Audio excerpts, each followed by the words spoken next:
Welcome back to our channel.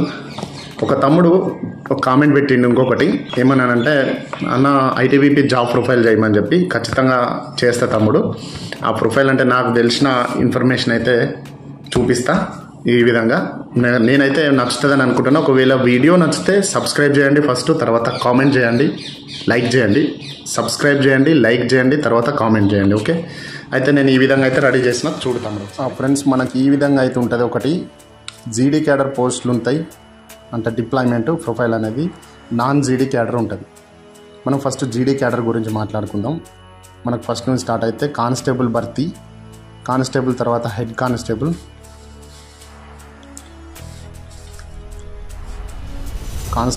తర్వాత head constable. ఈ constable అనేది కానిస్టేబుల్ భర్తీ అయ్యి హెడ్ కానిస్టేబుల్ అవుతారు. మరి ఇది ఎన్ని సంవత్సరాల తర్వాత అవుతారు అది ఇది అనేది చెప్తే మళ్ళీ సీక్రెసీ లీక్ చేసినట్టు ఉంటుంది. కానిస్టేబుల్కి అనేది ఒక ర్యాంకు. హెడ్ కానిస్టేబుల్కి అనేది హిందీలో కానిస్టేబుల్నేమో హిందీలో సిపాయి అంటారు, హెడ్ కానిస్టేబుల్ని హవల్దార్ అంటారు. ఈ హవల్దార్కి అయితే ర్యాంక్ ఉంటుంది. 3 పిత్తిలు ఉంటాయి. ఇట్లా ఇట్లా జబ్బ మీద ఉంటాయి కదా, అవి 3 పిత్తిలు ఉంటాయి. తర్వాత ర్యాంక్ వచ్చేసి అసిస్టెంట్ సబ్ ఇన్స్పెక్టర్ ఏఎస్ఐ, హిందీలో సహాయకు ఉప నిరీక్షక్ అంటారు. అతనికి ఒక స్టార్ ఉంటుంది భుజం మీద, రిబ్బన్స్ ఉంటాయి, రెడ్ బ్లూ రిబ్బన్స్ ఉంటాయి, ఒక స్టార్ ఉంటుంది. తర్వాత సబ్ ఇన్స్పెక్టర్ ఎస్ఐ, ఉప నిరీక్షక్ అంటారు, హిందీలో 2 స్టార్లు ఉంటాయి భుజం మీద, ఇటొకటి రిబ్బన్ ఉంటుంది. తర్వాత ఇన్స్పెక్టర్, అతన్ని నిరీక్షక్ అంటారు, 3 స్టార్లు ఉంటాయి, 1 రిబ్బన్స్ ఉంటాయి. ఒకటి చెప్తున్నా ఫ్రెండ్స్, ఇక్కడి నుంచి మనకు డైరెక్ట్ భర్తీలు అవుతారు. సిపాయి భర్తీ అయిన వాళ్ళు ఏఎస్ఐ వరకు వస్తారు. అంటే ఇంకా కూడా వెళ్తారు, కాకపోతే ఇక వాళ్ళు 30-40 సంవత్సరాల డ్యూటీ తర్వాత వాళ్ళు ప్రమోషన్ మీద ప్రమోషన్ ఇక్కడ వరకు వెళ్తారు. ఈ పైన అసిస్టెంట్ కమాండెంట్ వరకు కూడా వెళ్తారు ఈ సిపాయి భర్తీ అయిన వాళ్ళు. ఎందుకనంటే అంతకుముందు కాలంలో మన ఓల్డ్ ఏజ్ వాళ్ళు ఎవరైతే సీనియర్స్ ఉన్నారో వాళ్ళైతే ఈ ర్యాంక్ వరకు వెళ్ళిర్రు. ఎందుకనంటే అప్పుడు డైరెక్ట్ భర్తీలు తక్కువ అయ్యేటి. ఎస్ఐ, ఈ అసిస్టెంట్ కమాండెంట్ భర్తీలు తక్కువ అయ్యేటి కాబట్టి డైరెక్ట్గా ప్రమోషన్ అవుతూ వచ్చేవారు. ఇప్పుడు ఎందుకంటే ఇక్కడ డైరెక్ట్ భర్తీలు అవుతున్నాయి కాబట్టి ఇవి ఆగిపోతాయి ఇక్కడనే. ఇక్కడ మనకు ఈ ఎస్ఐ క్వాలిఫికేషన్ ఏం కావాలంటే, ఇక్కడనేమో మనకు ఇంటర్ పాస్ అడుగుతాడు. దీని తర్వాత ఎస్ఐకేమో జీడీ క్యాడర్కి ఎనీ డిగ్రీ క్వాలిఫికేషన్ ఉండాలి. మనం కాంపిటేటివ్ ఎగ్జామ్స్ రాసి ఎస్ఎస్సి త్రూ కానీ ఎస్ఐ భర్తీలు అవి ఎస్ఐస్ నోటిఫికేషన్స్ పడతాయి కదా, వాటిని ఫామ్ ఫిల్ చేసి మనమైతే ఎస్ఐ భర్తీ కావచ్చు. ఎస్ఐ ప్రమోషన్ తీసుకొని ఇన్స్పెక్టర్ అవుతారు, అతన్ని నిరీక్షక్ అంటారు, ఆయనకు 3 స్టార్లు ఉంటాయి రిబ్బన్ తోటి. దీని తర్వాత ఎస్ఎం అవుతాడు, సుబేదార్ మేజర్ హిందీలో కూడా సుబేదార్ మేజర్ అంటారు. ఇతనికి ఒక అశోక ఉంటుంది, ఇటొక రిబ్బన్ ఉంటుంది. ఇక మళ్ళీ అసిస్టెంట్ కమాండెంట్, ఇక్కడ నుంచి మనకు గెజిటెడ్ ఆఫీసర్స్ వస్తారు. వీళ్ళు యూపీఎస్సీ త్రూ భర్తీ అవుతారు. వీళ్ళ క్వాలిఫికేషన్ కూడా డిగ్రీనే. యూపీఎస్సీ త్రూ కొంచెం ప్రిపరేషన్ గట్టిగా ఇచ్చి డిగ్రీ క్వాలిఫికేషన్ ఎవరికైతే ఉందో వాళ్ళు అసిస్టెంట్ కమాండెంట్లో రావచ్చు. వాళ్ళకైతే 3 స్టార్లు ఉంటాయి వితౌట్ రిబ్బన్. ఆయనను సహాయక సేనాని అంటారు. తర్వాత డిప్యూటీ కమాండెంట్, ఆయన ఉపసేనాని అంటారు. అతనికి ఒక స్టారు, ఒక అశోక ఉంటుంది. సారీ ఉపసేనానికి ఒక అశోక మాత్రమే ఉంటుంది. తర్వాత సెకండ్ ఇన్ కమాండెంట్ ఉంటాడు, అతనికి ఒక స్టార్, ఒక అశోక ఉంటుంది. తర్వాత కమాండెంట్ ఉంటాడు, అతన్ని హిందీలో సేనాని అంటారు. అతనికి 2 స్టార్లు, ఒక అశోక ఉంటుంది భుజం మీద. వీళ్ళు ఎవరికి రిబ్బన్స్ ఉంటాయి. రిబ్బన్స్ ఎవరైతే ఉండేవో వాళ్ళందరూ ఆఫీసర్స్, గెజిటెడ్ ఆఫీసర్స్.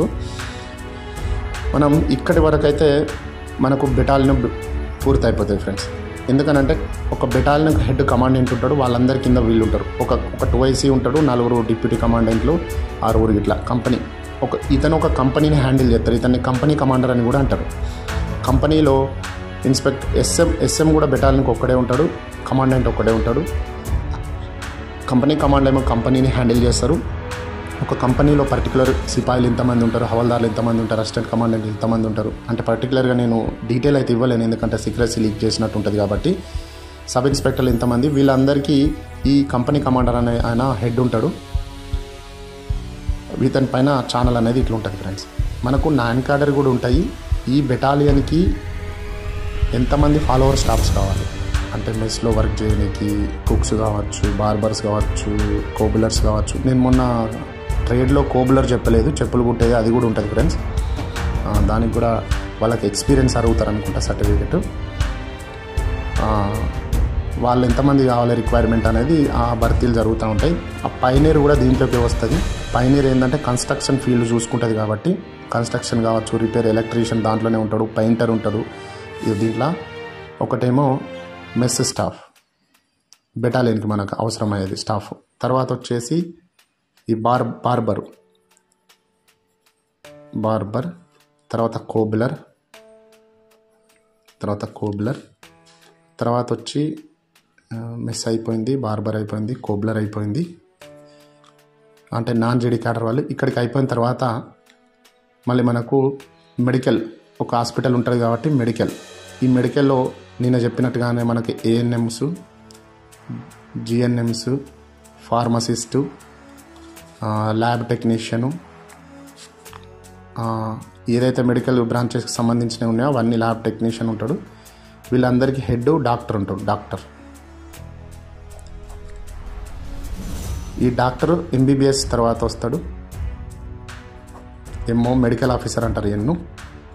తర్వాత ఇదంతా నిండుకుంటూ పోతుంది, ఇక రాసుకుంటూ పోతే నేను చెప్తాను వినండి. మెడికల్ ఆఫీసర్ ఉంటాడు. తర్వాత వచ్చేసి ఇంజనీరింగ్, ఏదైతే మన పైనీర్ బ్రాంచ్ ఉందో దాంట్లో ఒక కార్పెంటర్ ఉంటాడు, ఎలక్ట్రీషియన్ ఉంటాడు, పెయింటర్ ఉంటాడు, మేషన్ ఉంటాడు. వీళ్ళందరికీ హెడ్ ఇంజనీర్ ఉంటాడు. ఇతను బీటెక్తో వస్తాడేమో, బీటెక్ డిగ్రీతో ఆ ఎక్స్పీరియన్స్ అది ఉంటుంది ఆయనకు. ఇంజనీర్ ఉంటాడు. వీళ్ళందరికీ హెడ్ కమాండెంటే ఉంటాడు. వీళ్ళందరి కిందనే పైనీర్కి, మెడికల్కి, వీళ్ళదైతే నార్మల్, వీళ్ళు నాన్ జీడీ క్యాడర్సే. వీళ్ళందరికీ ప్రమోషన్స్ ఉంటాయి. వీళ్ళందరూ డైరెక్ట్ హవల్దార్ భర్తీ. ఇంకొకటి ఉంది, ఏంటిదనంటే అడ్మినిస్ట్రేషన్ బ్లాక్లో హవల్దార్ సీఎం అని చెప్పి భర్తీ అవుతారు. వీళ్ళు స్టెనోగ్రాఫర్ కూడా దీంట్లోనే వస్తాడు. ఆయన ఏఎస్ఐ ర్యాంక్ తోటి వస్తాడు. కమాండెంట్ దగ్గర పిఏగా పనిచేస్తాడు ఆయన స్టెనోగ్రాఫరు. స్టెనోగ్రాఫరు. ఇంకొకటి విభాగం ఉంది ఏంటంటే డబ్ల్యూటీలో కూడా డైరెక్ట్ హవల్దార్ భర్తీ అవుతాడు. హవల్దార్ టెలి ఉంటుంది, హవల్దార్ రేడియో ఆపరేటర్ ఉంటుంది, ఆర్ఓ ఉంటుంది. ఈ రకంగా డైరెక్ట్ వీళ్ళు ఒక స్పెషలైజ్డ్ డిగ్రీ వీళ్ళకు ఏమడుగుతారనంటే బీఎస్సీ అడుగుతారు అనుకుంటా. బీఎస్సీ సైన్స్ అడుగుతారు వీళ్ళకి. ఇంటర్లో సైన్స్ అది ఉండాలి. ఫస్ట్ అయితే ఏం లేదు, ఇప్పుడైతే సైన్స్ అడుగుతున్నారు. వీళ్ళేమో కమ్యూనికేషన్, వైర్లెస్ టెలికమ్యూనికేషన్ బ్రాంచ్ని వీళ్ళు ఆపరేట్ చేస్తారు. వీళ్ళు కూడా బెటాలియన్ అండర్నే వస్తారు. ఈ రకంగా అయితే బెటాలియన్ బిల్డ్ అవుతాయి ఫ్రెండ్స్. వీళ్ళ మళ్ళీ సాలరీస్ అవి ఇవి అని అంటే నేను చెప్పాను, ఎందుకనంటే అవి సెర్చ్ చేసుకుంటే కూడా వస్తాయి, కానీ అవి కూడా పర్టికులర్గా నిజం కాదు, అన్నీ వాళ్ళు ఇష్టం వచ్చినట్టు చెప్తారు. సాలరీస్ అనేటివి ఫ్లెక్సిబుల్ పెరుగుతూనే ఉంటాయి కాబట్టి వాటిని నేను చెప్పలేను. బెటాలియన్ వరకు అయిపోయింది కాబట్టి కమాండెంట్. తర్వాత డిఐజీ ర్యాంక్, అతన్ని డిప్యూటీ ఇన్స్పెక్టర్ జనరల్ అంటారు. హిందీలో మహానిరీక్షక్. అతనికి 3 స్టార్లు ఉంటుంది, ఒక అశోక ఉంటుంది. ఇతనికి ఒక స్టార్ వెహికల్ అయితే ఇష్యూడ్ ఉంటుంది. ఇతని బండికి ఒక స్టార్ ఉంటుంది ముంగట నంబర్ ప్లేట్ దగ్గర. తర్వాత ఇన్స్పెక్టర్ జనరల్, ఐజీ, మహానిరీక్షక్. ఇతనికేమో ఒకటి ఇట్లా కత్తులు ఉంటాయి భుజం మీద, తర్వాత ఒక స్టార్ ఉంటుంది అంటే భుజం మీద ఈ ర్యాంకు. తర్వాత వచ్చేసి 2 స్టార్లు ఉన్న వెహికల్ అయినా యూజ్ చేస్తారు. తర్వాత ఏడీజీ, అసిస్టెంట్ డైరెక్టర్ జనరల్, సహాయక్ మహానిర్దేశక్ అని అంటారు. ఆయనకు ఒక ఇట్లాంటి కెంచి అంటే కత్తెర లాంటిది ఉంటుంది, కత్తి. తర్వాత అశోక ఉంటుంది. అతని వెహికల్కి వచ్చేసి 3 స్టార్లు ఉంటాయి. ఈయన సేమ్ డీజీ, డైరెక్టర్ జనరల్. ఇతనికి కూడా 3 స్టార్లు ఉంటాయి. సేమ్ ర్యాంక్ ఉంటుంది, మహానిర్దేశక్ అంటారు. వీళ్ళిద్దరికి సేమ్ ర్యాంక్ ఉంటుంది ఏడీజీ, డీజీకి. కాకపోతే వీళ్ళిద్దరు ఐపీఎస్లు ఉంటారు. ఈయన ఎప్పుడన్నా ఆబ్సెన్స్ ఉన్నప్పుడు ఈయన నడిపిస్తాడు కాబట్టి వీళ్ళిద్దరు ఐపీఎస్లే ఉంటారు. ఐజీ ర్యాంక్ వాళ్ళు కూడా ఐపీఎస్లు, డిఐజీ వాళ్ళు కూడా ఐపీఎస్లే ఉంటారు. అంటే చాలా తక్కువ ఉంటారు వీళ్ళందరూ ప్రమోషన్లు వస్తారు ఐజీ వరకు అయితే. ఇక్కడ నుంచి మనకు ఐపీఎస్ ర్యాంక్స్ అయితే స్టార్ట్ అవుతున్నాయి ఫ్రెండ్స్. మనం ఎట్లా ఐపీఎస్ను గుర్తుపట్టాలంటే ఎవరికైతే ర్యాంకు తర్వాత ఒకవేళ మనకు ఇక్కడ కెంచి చేసుకున్నాడు ఇట్లాంటి ఏదైనా ఇది అశోక అనుకుందాం.